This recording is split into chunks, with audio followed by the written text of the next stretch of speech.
continuar ya con los desarrollos de los algoritmos, comentarle que ya tenemos dos bloques, dos estructuras.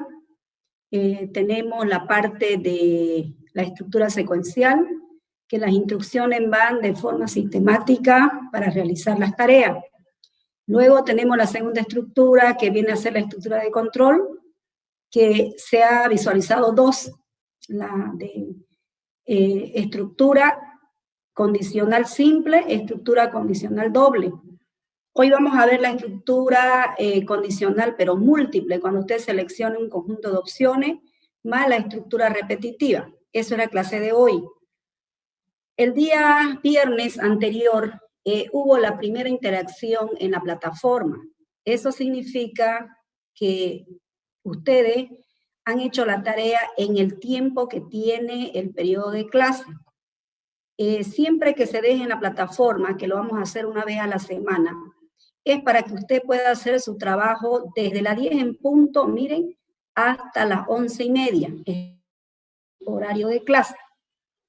Esa tarea que ustedes van haciendo son prácticamente para que usted vaya adquiriendo la habilidad y el tiempo para el primer examen parcial. El primer examen parcial que se da solo dura 1 hora, ¿se dan cuenta? Entonces, a medida que usted va ensayando en cada una de estas tareas, usted va a ir siendo más rápido, incluso para enviar la tarea. No vaya a ser de que cuando el examen llega, usted no puede ni enviar su tarea, ¿no es cierto? Usted no puede enviar su examen. Entonces, estas tareas sirven para eso, para que usted pueda medir su tiempo, pueda medir su conocimiento, decirle de que se le dio 3 preguntas, ¿no es cierto? Hay estudiantes que no ha hecho nada, ha enviado, pero no está bien. Hay otros estudiantes que han hecho 2 preguntas y hay otros estudiantes que le han hecho las 3 preguntas. Siempre que se le da la tarea, si usted ha hecho uno, aunque sea esa uno, envíe antes del tiempo. Recomendarle una vez más que no me pueden enviar vía WhatsApp. Yo no lo voy a corregir. ¿Ya? Así que si se le fue el tiempo, la perdió la tarea. ¿Ya? Entonces, no hay de que después o me lo habilita o aquí está. Eso usted vaya ensayando. Ustedes saben que en las tareas se va a sacar un promedio de todas las tareas que ustedes van haciendo. Normalmente yo las tareas no las publico su nota en la plataforma, yo lo bajo a un archivo, porque la plataforma es muy vulnerable, se puede perder en cualquier momento. Yo la saco en un archivo y ahí la pongo las calificaciones. Luego hago un promedio y ese es el promedio de las tareas y los prácticos. Tareas y prácticos valen 10 puntos. Entonces, va a haber tarea cada semana. Entonces, el que no ha podido enviar ha perdido lo mínimo, pero si no envía la próxima, tampoco la próxima, ya se van sumando. Y si fuera un examen vale 25 puntos, perdería 25 puntos sobre 100. ¿Por qué? Porque por más que usted me hable por WhatsApp o me diga de que se lo estoy enviando acá mi examen, no va a ser corregido. Entonces, debe aprender a manejar la plataforma para enviar su tarea. En los exámenes también van a haber formularios, van a haber preguntas que usted va a responder y el tiempo siempre es cronometrado, siempre usted observe. 5 minutos antes de que se cierre, usted tiene que enviar. No lo haga justo a las 11:29, porque usted sabe de que a veces tarda un poquito de repente en subir el archivo o tiene algún problemita y justo se va a colocar más de las 11:30 y no se va a poder enviarlo. Entonces, eso por favor tomen en cuenta. Bueno, continuamos con el avance. Volvemos nuevamente a las estructuras. Acá, en esta estructura de control, que es lo que estamos prácticamente visualizando con cada uno de ellos, nosotros podemos trabajar bajo este marco de trabajo. En este marco de trabajo, usted observa cada una de estas características. Las características que usted visualiza son las estructuras de control múltiple. En esta estructura de control múltiple, está observando de que esta es la estructura de control con una condición. Esto se va a dar cada vez que usted empiece a ver con las características adecuadas. ¿Eso qué implica? Por ejemplo, cuando usted tenga que seleccionar más de uno a la vez, Elija, por ejemplo, entre 5 carreras que se le ha presentado. Carrera 1, carrera 2, carrera 3, carrera 4 y carrera 5. Elija un día a la semana, 7 días tiene para elegir. Elija un mes del año, tiene 12. Esas estructuras se llaman de control. En estas estructuras nosotros vamos a utilizar una condición. Cada una de estas condiciones va a tener un valor, por ejemplo, como lo ven en este de acá. Esta estructura de control obliga a que el número que usted introduce puede ser 1, puede ser 2, puede ser 3 o puede ser otro valor. En caso de ser 1, obliga en el proceso que haga una multiplicación con el valor que ha introducido por teclado. En caso de que haya elegido el número 2, lo que hace es sacarle el elevado al cuadrado, la potencia de elevado al número b que usted ha introducido por teclado. En caso de que usted coloque 3 digitado por teclado, lo que hace es dividir entre el número que usted ha introducido por teclado. En caso de que el valor que usted introduce ha sido en esta b, ha sido cualquier otro, de repente 5, 10, 15, 20, cualquier otro valor, el valor no va a ser calculado en nada, directamente le va a salir un 0. Entonces aquí tengo por lo menos 4 opciones. Esta estructura en Delphi se llama case, para que lo tomen en cuenta. Este es un case, case of. Case, una expresión booleana que va a tener lógica, y luego dice of, significa caso de, por eso es un case of.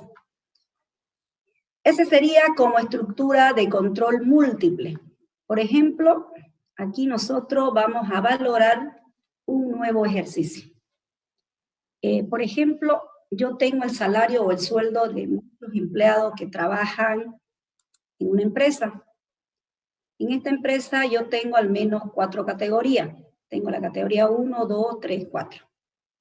Pero para la categoría 1 se dice que se le va a dar un incremento del 15%, a la categoría 2 un 10%, a la categoría 3 un 8%, a la categoría 4 un 7%. Siempre que usted analice un problema, tiene que ver cuáles son las variables que usted tiene que usar. Estas variables que usted utiliza, no se olviden que va a tener un tipo de dato. Los tipos de datos pueden ser números. Esos números pueden ser enteros o pueden ser reales. Los tipos de datos pueden ser lógicos, es decir, reciben un valor de verdad. Los tipos de datos pueden ser de tipo carácter o de repente de tipo cadena. Entonces, siempre que usted tenga el enunciado de un problema, verifique quiénes serán su entrada. Su entrada siempre se va a dar en las variables. Eso se denomina ámbito del algoritmo o del programa. Por ejemplo, yo digo, si voy a trabajar con categoría es una palabra un poquito larga, entonces yo puedo utilizar C, pero la C no quiere decir nada. Entonces yo decido, en vez de categoría, que se llame mi variable cate, así como está aquí. Entonces cada vez que yo vea cate, yo sé que es categoría. Y el sueldo, por ejemplo, el sueldo que va a ganar cada uno de esos trabajadores, en vez de sueldo le pongo 3 caracteres, los 3 primeros caracteres. Entonces, a partir de este momento, esta es mi variable siempre que yo diga sueldo. Cuando yo diga nuevo sueldo, voy a utilizar la N de nuevo y voy a colocar los tres primeros caracteres de sueldo. Entonces, NSUE se va a llamar. Entonces, cuando usted no sepa a qué se referencia cada uno, esto se llama documentar variable. Hacerlo más cortito, pero para que usted se dé cuenta qué es, le pone al ladito cuál es, ¿ya? Entonces, eso es importante dejarlo como comentario para que usted vaya aprendiendo cómo se lo va haciendo. Cuando ya yo hago el algoritmo, fíjense, esto está representado como pseudocódigo, voy a tener un inicio del algoritmo, voy a leer la categoría y voy a leer el sueldo. En realidad, voy a pedir del teclado, si esto fuera ya codificado, estoy pidiendo del teclado la categoría y también estoy pidiendo el sueldo. Con estas 2 variables, lo voy a ingresar a esta estructura de control múltiple. Entonces, en caso que categoría sea, incluso usted puede colocar así, D. Esto en Delphi, usted va a poner así, case aquí estaría la condición, y aquí usted va a decir así, of. O sea, esta condición es un case of. Esto lo vamos a hacer en Delphi, lo vamos a trabajar de esa manera. Entonces, si yo le quiero colocar los respectivos comentarios, no se olviden que ese es comentario. Así cuando lo estructure. Entonces, si a alguien se le ocurre que en la variable cate, que la variable cate era de 1 a 4, puede ser 1, puede ser 2, puede ser 3, puede ser 4. Bueno, a alguien se le ocurrió presionar el 4. Entonces, introducir la categoría de elija de 1 al 4, o darle un mensaje, ¿no? Cuando introduzca mi dato. Entonces, la persona que está manejando escribe 4. Entonces, compara, ¿es igual a 1? No, no, no. Bueno, ¿es igual a 4? Sí. ¿Es igual a 4? Sí. Si esto es igual a 4, entonces usted debe utilizar justamente la fórmula que corresponde. O sea, la fórmula que corresponde usted coloca acá. Esas formulitas son estas, ¿se acuerdan? Todas estas formulitas. Tiene el 15%, 10%, 8%, 7%. No se olviden que esto es sobre un 100%. Entonces, aquí está. Entonces, ese valor justamente es el que le corresponde. Si alguien presiona 100 de repente, no se le ocurre, a ver, ¿qué categoría 100? No existe, no debería haber, y si usted quiere le pone un mensaje. El mensaje le puede colocar ese número que usted ha introducido no existe, ¿ya? Para validarlo mejor. Entonces, en eso consiste la estructura de control múltiple. Bueno, nos vamos a nuestro bloque, nuestro tercer bloque, estructura repetitiva o iterativa también le puede llamar. Son aquellos que se repiten en un conjunto de veces, un conjunto de acciones. Normalmente a este ciclo que se repite se llama bucle. ¿Se acuerdan del bucle? Bucle es un lazo de repetición, así como lo observan en este dibujito. Va a venir y va a repetir siempre y cuando este n, por ejemplo, yo digo, a ver, yo quiero que se repita este proceso 100 veces. Entonces va a venir una vez, va a venir por segunda vez, por tercera vez. ¿Quién me puede controlar el bucle? Me puede controlar un contador. El contador me va a decir, pasó una vez, pasó 2 veces, o finalmente yo puedo tener un contador automático. ¿Para qué? Para que cuando justo llegue a 100 no vuelva a pasar. Si no existiera un control que me dice cuántas veces pasa el ciclo repetitivo, lo que va a ocurrir es que se va a convertir en un ciclo finito. Entonces, ¿qué significa? Si es infinito, no sale nunca, pero si es finito, tengo un resultado. Entonces, ¿qué es lo que tiene que evitar? Cuando usted vaya a un lenguaje de programación, cuando yo lo esté codificando, usted se olvida, por ejemplo, de controlar este ciclo, este bucle. Lo que va a hacer es colgarla a su máquina. La máquina no va a salir nunca porque va a estar dando vuelta infinitas veces. Entonces, ¿qué sucedió? Eso se llama colgar. Usted la cuelga a la máquina. ¿Por qué? Porque usted va a agarrar su teclado y no le van a obedecer, porque está en un ciclo infinito. Entonces, ¿qué es lo que va a suceder en ese momento? Lo primero que usted va a hacer es que siempre que usted trabaje bajo ese criterio, usted tiene que decir hasta cuándo se va a repetir y se va a salir. De ahí el nombre que sí o sí deben ser finitos. ¿Cuáles son las fases de un programa cíclico? Cíclico es repetir, iterar. Siempre usted sabe cuál es la entrada, sabe usted qué condición debe cumplir el bucle, sabe usted cuándo debe detenerse el bucle, ya no seguir repitiendo para salirse de ese bucle repetitivo, para ser finito, y finalmente usted espera un resultado. ¿Por dónde va? Esas son algunas características prácticamente que se van viendo. Por ejemplo, si el bucle fuera finito, miren, ejemplo de un bucle finito. Finito, ¿qué significa finito? Que si yo ingreso de n directo el 0, voy a comparar 0 igual a 0, sí, se salió. Si n decido introducir por teclado un 5, aquí va a decir 5 igual a 0, no, y lo que va a hacer es sumar. Entonces, ¿hasta cuándo se va a repetir este ciclo? Hasta cuando n es igual a 0. Y se salió y va a visualizar lo que fue acumulado en la suma. Si nunca entró aquí a este ciclo repetitivo, directo el resultado es 0, porque fue inicializado de entrada con el valor 0. Lo mínimo que debe mostrar es un 0, y si fuese otro valor, de acuerdo a la suma que se ha realizado. Entonces, continuamos. Esos son los bucles que hay. Aquí hay algunos bucles que usted debe tomar en cuenta para que lo pueda comprender mucho mejor. Hay bucles que son secuenciales. Primero realiza el bucle 1, luego el bucle 2, luego el bucle 3, hasta que finalice. Puedo tener varios bucles en un solo problema. Pero también puedo tener bucles anidados en un solo problema. Un ejemplito de un bucle anidado. Por ejemplo, yo le digo a usted, a ver, simúleme la hora de un día. Entonces, lo primero que usted puede ver es que un día tiene 24 horas. Dentro de la hora, ¿qué existen? Minutos. Dentro de un minuto, ¿qué existen? Segundos. Entonces yo le digo, a ver, para que pase el minuto 1, ¿cuántas veces repite el bucle? Si fuera este el último. Usted me dice, va a dar vuelta 60 veces. A las 60 va a cambiar al minuto 2. Pero yo le digo ahora, a ver, para que pase a la hora, ¿cuántos minutos deben pasar? Entonces usted también 60 minutos me dice.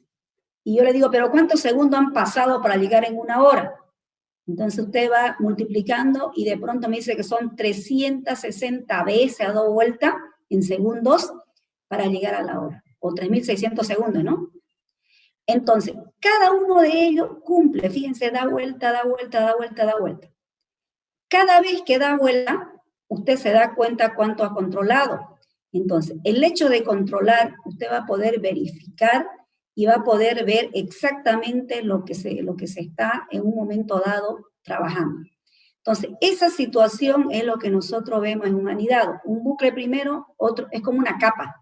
La primera capa, la segunda, la tercera, hasta que va generando. Este debe terminar su trabajo para avanzar al siguiente. Este termina al siguiente. El inciso C, ¿cuándo va a tener bucle cruzado? Cuando venga un bucle y avance al siguiente bucle. Entonces, va a entrar aquí y va a salir. Va a entrar al otro y va a salir. Pero esta es una excepción, ¿ya? Lo más típico es el B y el A. ¿Cómo lo miramos en un diagrama de flujo? Que es lo que nos interesa, ¿no? Fíjense. En un diagrama de flujo nosotros, el diseño, la estructura es así. Hay una condición, luego están aquí las acciones. Si fuera un anidado, aquí está la condición, está el otro y va a generar, y miren, ¿lo ven? El bloque lo está tomando en cuenta. Aquí también anidado y puedo tener otra estructura, son compuestas. Bueno, nos vamos al tercer bloque, ahora ya como herramienta. Hemos explicado primero todas las estructuras repetitivas. Ahora estamos visualizando, ustedes están mirando la pantallita, la estructura condicional con estructura repetitiva llamada mientras. En esta estructura mientras debe existir una condición. La condición que tiene es la pregunta para que pueda ingresar. ¿Cuándo usted va a utilizar una estructura mientras? Cuando quiera utilizar un ciclo repetitivo. Esta estructura se llama precondicional. ¿Por qué se llama precondicional? Porque primero está la pregunta para poder ingresar si es verdad. Comentarle que la estructura mientras siempre va a ingresar al bucle si es verdadero. Cuando esto sea falso, se va a salir del bucle, ¿ya? Entonces, ¿cómo lo vamos a mirar? Aquí está la gráfica para que lo pueda mirar. ¿Qué dice la gráfica? Usted va a inicializar todas las variables que necesite y va a hacer su pregunta. Esta pregunta de expresión lógica que únicamente da dos valores de verdad, o es un true, es un false, o es un verdadero, o es un falso, en esta estructura que se llama, fíjense, mientras, en el lenguaje de programación está la estructura while, do. En un lenguaje de programación, para que ya se vayan familiarizando, este se llama así. while, aquí está mi condición, y aquí dice do. A ver. Esta entonces es mi estructura while do, así se llama, while do.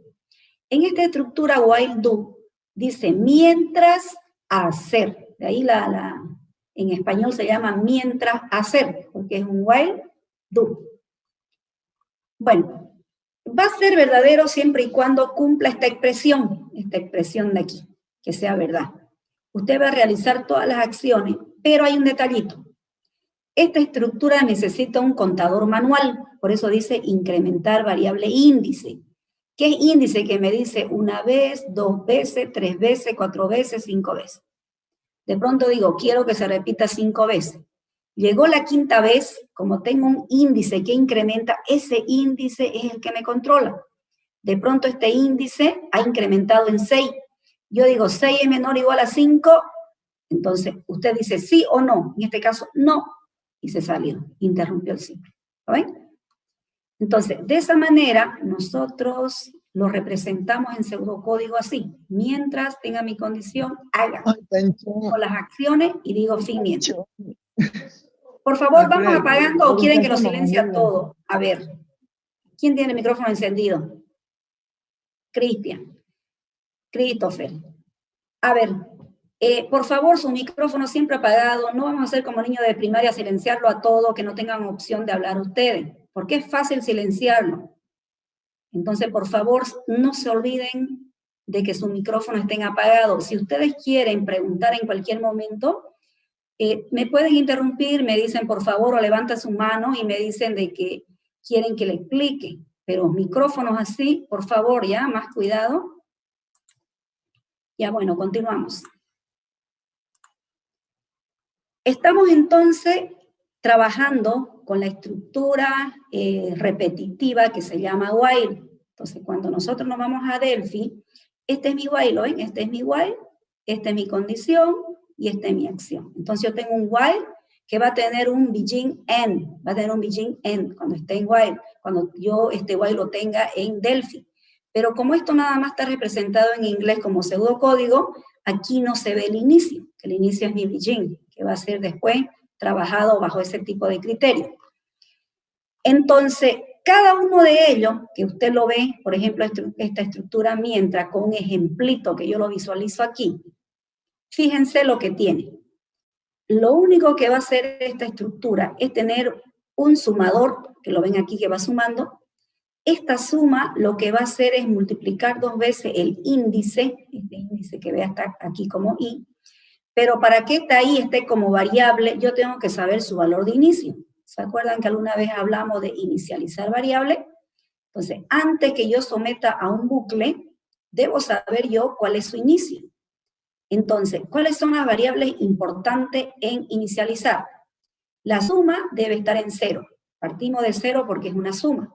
Los valores van a ir saliendo de acuerdo a la efectividad de los valores asignados. Luego, i va a valer un valor 1. Entonces yo voy a decir, ¿será que el 1 es menor o igual al 100? Miren, cuando este valga 1, 1 es menor o igual a 100, usted me dice sí. Entonces estamos correctamente utilizando la estructura repetitiva que se llama mientras hacer o while do. Sumamos, porque este es un acumulador, ¿ya? Este es el elemento del acumulador. ¿Qué hace el acumulador? Recibir todos los valores asignados a la variable final, llamado suma. Este es mi contador. ¿Qué hace mi contador? Controlar de forma incremental, 1 por 1, las veces que se repite mi bucle. Por eso se llama i más 1. Maneja un contador manual. Cuando este cumplió las 100 veces, que ese es el propósito, va a escribir aquí la suma. ¿Lo ven? Escribe aquí la suma. ¿Cómo usted lo observa en el diagrama de flujo? Miren, no sé cómo lo están haciendo sus ejercicios. Se recomendó para el segundo ejercicio de algoritmo, que ya está publicado en la plataforma desde la anterior semana, que un ejercicio usted lo haga mediante un pseudocódigo con su prueba de escritorio. El otro ejercicio usted lo puede hacer con el diagrama de flujo más su prueba de escritorio. ¿ya? Eso para que lo maneje las dos representaciones de algoritmos y pueda manejarlo mucho más práctico. Pero no se olviden que sí o sí usted le tiene que hacer esta prueba de escritorio. Para este ejemplito, miren, para este ejemplo que estamos haciendo, ¿qué es lo que sucede? Voy a poder repetir 5 veces, ¿ya? 5 veces significa de que en vez de 100 yo le voy a poner 5. O sea, puedo quitarle este 100. Este 100 es estático, ¿no? Que si usted lo cambia por variable, usted dice cuánto número quiere que se repita el ciclo, puede poner 5, 10, 100, el valor que usted quiera. Pero en este momento es una constante, significa que va a 100. Entonces yo lo borro el 100 y le pongo 5. Entonces voy a permitir de que esta estructura sea 5 veces. Miren, cuando llega el 1, dice es verdadero, es verdadero. Entonces aquí la suma va a ir sumando. Y por i, si vale 1, lo mismo, 1 por 1, 1 más 0, 1. Aquí vale ya 2. Cuando vuelve, va a decir aquí 2 por 2, 4, más el 1, 5.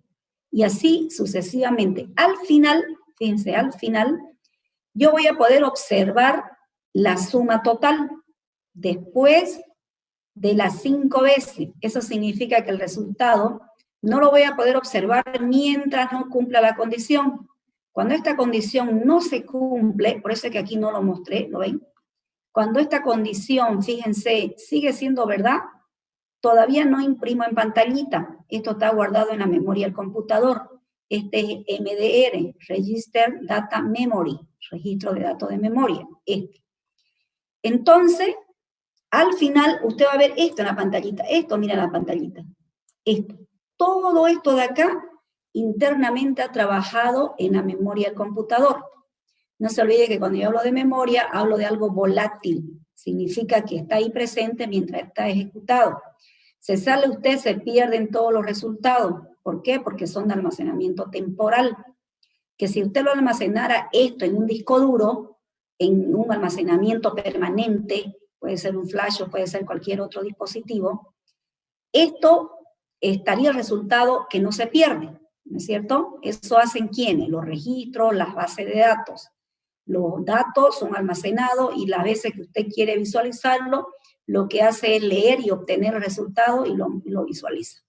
Pero nosotros trabajamos con memoria. Está presente mientras usted lo tiene ejecutado. Se terminó, otra vez le pide nuevos valores. Entonces eso es la parte de la memoria. Ahora, con esta estructura que hemos avanzado una más completando la estructura de control, viene el siguiente práctico, ¿ya? Este práctico también tiene, miren, 10 ejercicios, ¿ya? Estamos dando así por semana, como para que usted lo trabaje. Como son los primeros ejercicios que están haciendo, yo también les explico cómo se va a hacer. Por ahora lo estamos haciendo así. Van a haber ejercicios que no van a ser explicados más, usted lo va a descubrir y usted lo va a hacer. Como recién están aprendiendo, primero deben aprender a leer bien la instrucción, en este caso viene a ser el problemita, y luego que usted leyó, puede hacer su análisis de algoritmo antes de ponerse a escribir su algoritmo. Por ejemplo, el primero dice, lea usted un día de la semana. Entonces, para que usted dice un día de la semana, usted se da cuenta que la semana tiene 7 días. Además que usted se da cuenta si usted va a trabajar con caracteres o con números. ¿Qué cosa es caracteres? Que usted escriba lunes, martes, miércoles, jueves, viernes. Además, usted sabe de que si aprieta L es lunes. Pero usted dice, no quiero trabajar con carácter de L de lunes.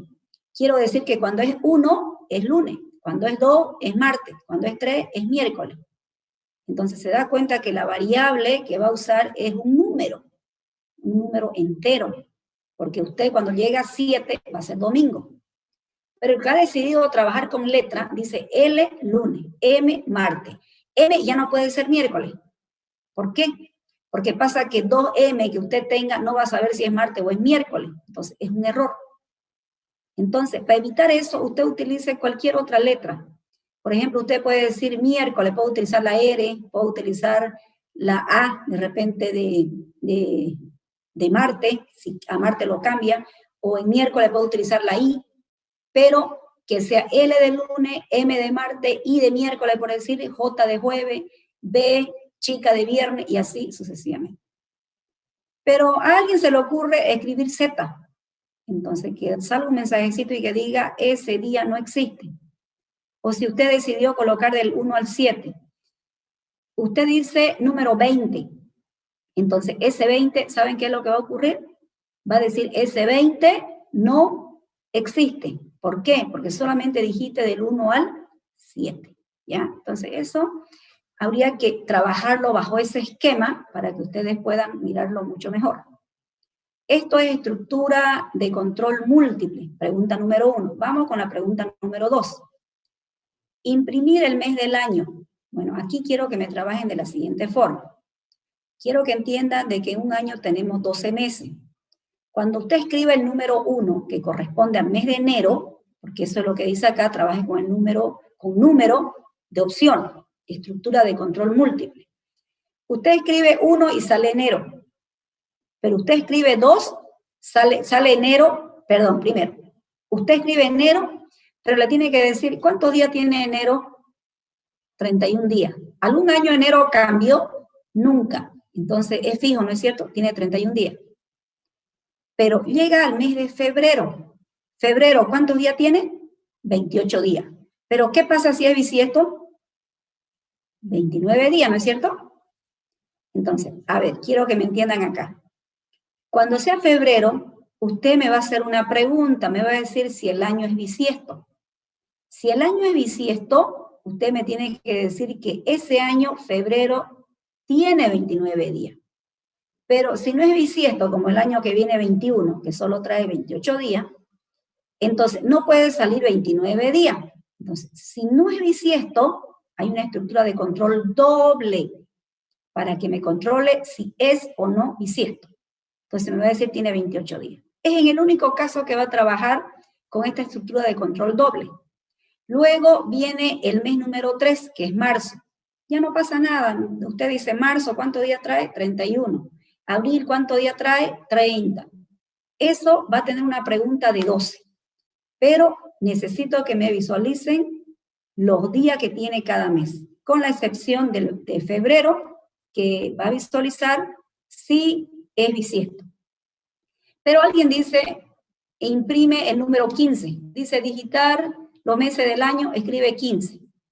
Que me salga un mensaje de error, que me diga ese mes no existe, solo existe de los meses del 1 al 12. Entonces el usuario cuando lo mira sabe de que no puede digitar otro valor. Esa es la pregunta 2. Vamos con la 3.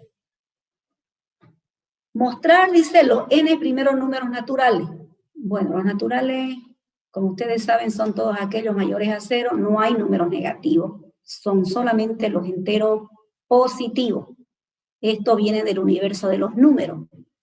Entonces, el número natural que usted va a mostrar, si yo le digo, a ver, muéstreme los 10 primeros naturales, ¿qué me va a mostrar?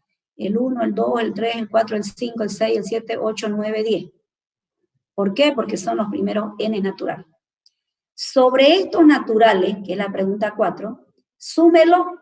Entonces, como ya generó los naturales, usted suma uno por uno. Suma primero el 1, luego el 2, luego el 3. Si mi contador fuera 6, yo debería sumar 6 veces. Si mi contador fuera 100, debería sumar los 100 primeros números, dependiendo quién me controla mi bucle. Ahora dice, mostrar el promedio de los primeros n números naturales. Cuando yo quiero un promedio, necesito la suma de los números que está aquí. Lo voy a dividir entre los números que han pasado. Por ejemplo, aquí pasaron 6 veces. Entonces, va a ser la suma de 1 más 2 hasta más 6, dividido entre 6. Entonces, la pregunta 3, 4, la pregunta 4, 5 y 6, que es este bloquecito de acá, se refiere a la misma forma en la cual usted empieza a trabajar bajo ese esquema. Entonces, estas 3 preguntas que existen son números naturales.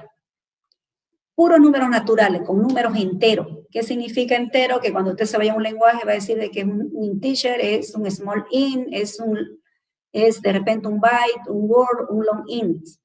sea, tipos de datos. Esos tipos de datos los van a ir aprendiendo a medida que vayan manejando el lenguaje, ¿sí? Cuando yo diga que es un promedio, ese es un número real. ¿Qué significa un número real? Que admite un conjunto de decimales. Un entero, 0 decimales. Ahí es donde utilizan el mod, el dip, cuando ustedes tienen números enteros para obligar de que sí sean enteros. Pero aquí no, esto es un real. Pregunta número 6. Miren, la 6 ya varía un poquito, ya no es lo mismo como estaban los anteriores ejercicios. Usted va a leer notas, es decir, va a leer la nota, si quiere, de un curso. Un curso puede tener 30 alumnos, 10 alumnos, 5 alumnos, dependiendo de la cantidad de estudiantes de un curso.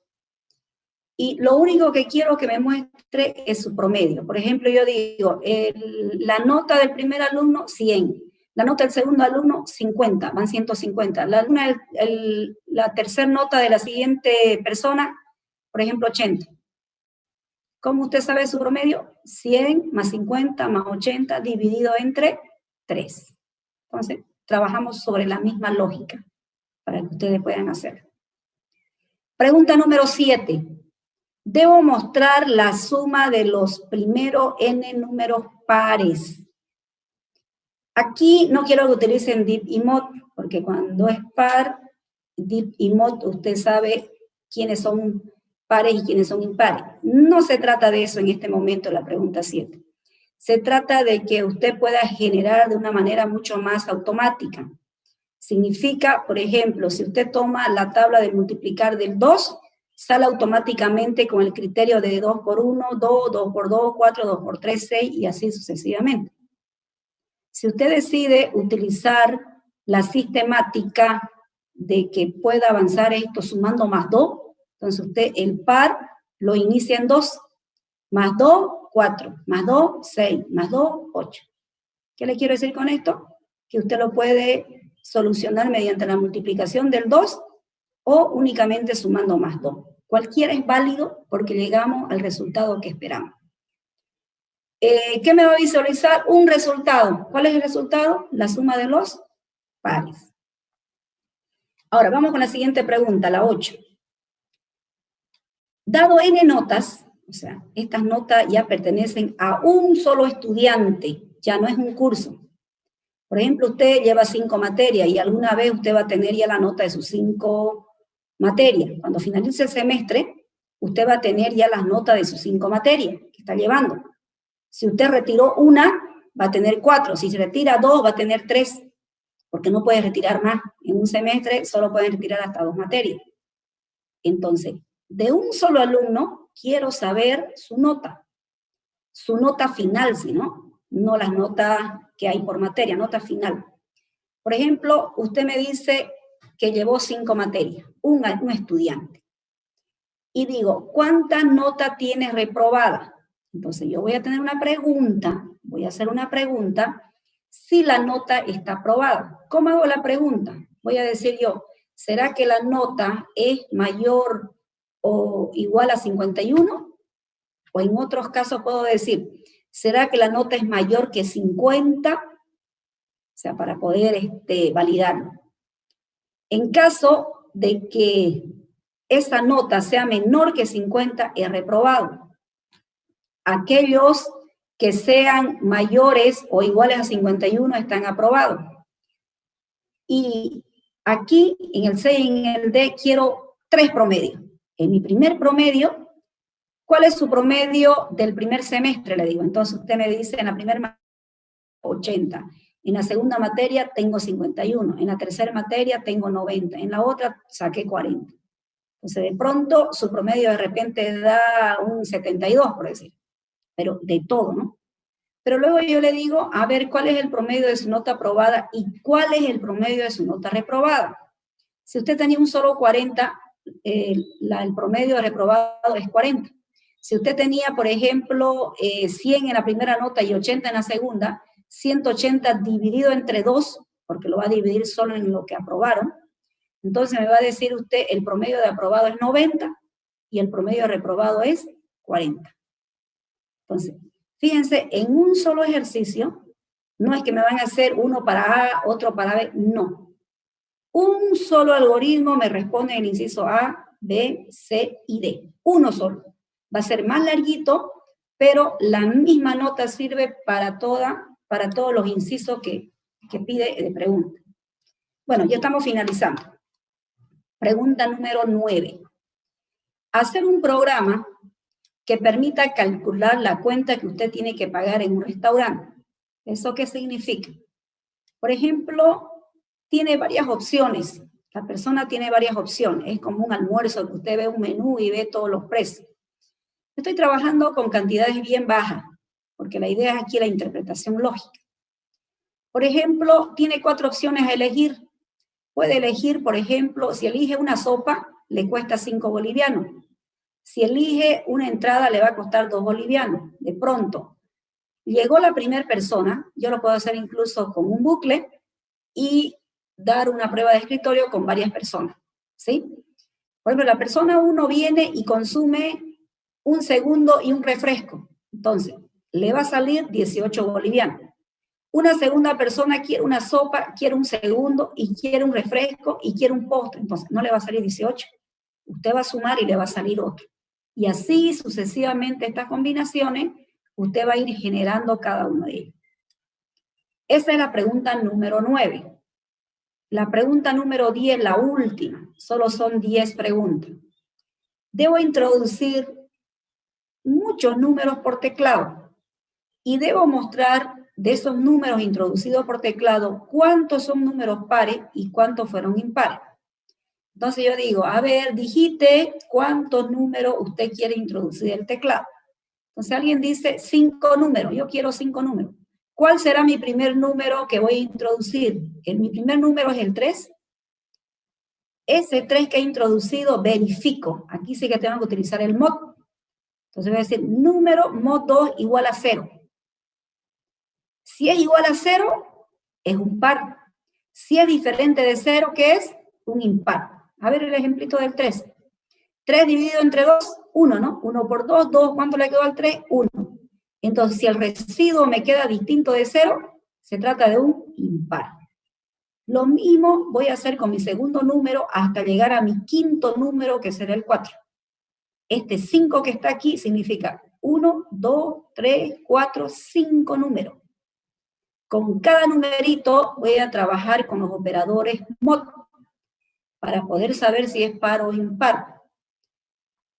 Cuando usted mira, usted puede visualizar la salida de que el 3 es impar y el 7 es impar, y digo, 2 son impares. Luego miro que el 8 es par, el 10 es par, el 4 es par. De 5 números leídos, 3 son pares y 2 son impares. ¿Cuántos números he leído? 5. ¿Cuánto tiene mi salida? 3 más 2, 5. No he perdido ni un número, ni tampoco he aumentado un número. Tiene que tener la exactitud para que ustedes puedan trabajar bajo ese ámbito. Bien, jóvenes, entonces esa sería ya la continuación del desarrollo de los algoritmos. Ya una vez que se empieza a consolidar con todas las herramientas que se está viendo, el resto del semestre es hacer algoritmos y programar, hacer algoritmos y programar. Pero antes, estas herramientas sí o sí ustedes las tienen que saber. Para reforzar un poquito más su conocimiento, no se olviden de leer el libro de Fundamento de Programación. Lean para que ahí puedan consolidar un poquito más los conceptos, entenderle más. Ya cuando usted empieza a desarrollar los algoritmos y a programar, por lo menos los conceptos los tiene ganado, y lo que ahora hay que ver es la parte técnica para depurar los errores, corregir en qué línea está incorrecta, si la palabra reservada no fue bien escrita, si le faltó una sintaxis, si usted interpretó mal la pregunta y lo hizo con diferente tipo de enfoque, y así sucesivamente. Bien, eso sería la clase de hoy día, ya siguiendo con la explicación de las herramientas. Si hay alguna pregunta que tengan que hacer en este momento, lo pueden hacer. Disculpe, ingeniera. ¿Sería posible, digamos, cambiar de lenguaje de programación? No, solo Delphi vamos a mirar este semestre. Okay. En este semestre solo vemos Delphi, y ya saben de que pueden utilizar si quieren consola o pueden utilizar la parte de interfaz. ¿Ya? Disculpe, ingeniera, perdón, para celular, para Android, ¿cómo se llama la aplicación para Delphi? De Delphi. Ah, Pascal Free, Pascal Free, para Muchas lo que gracias. son celulares. Ahí solamente puede trabajar con consola. Entonces ahí todo lo que usted haga lo va a ver su resultado de modo texto. ¿Ya? A veces incluso para bajarlo le cobra 5 bolivianos, $1, y a veces gratis. Cualquiera que se consiga lo puede hacer. De gratuita hay varias, pero ya la más completa creo que $1 le pide. ¿Alguna consulta más? ¿Ninguna? Bueno, jóvenes, aquí quedamos entonces. Continuamos el día miércoles, ¿ya? Hasta luego. Hasta luego, ingeniera.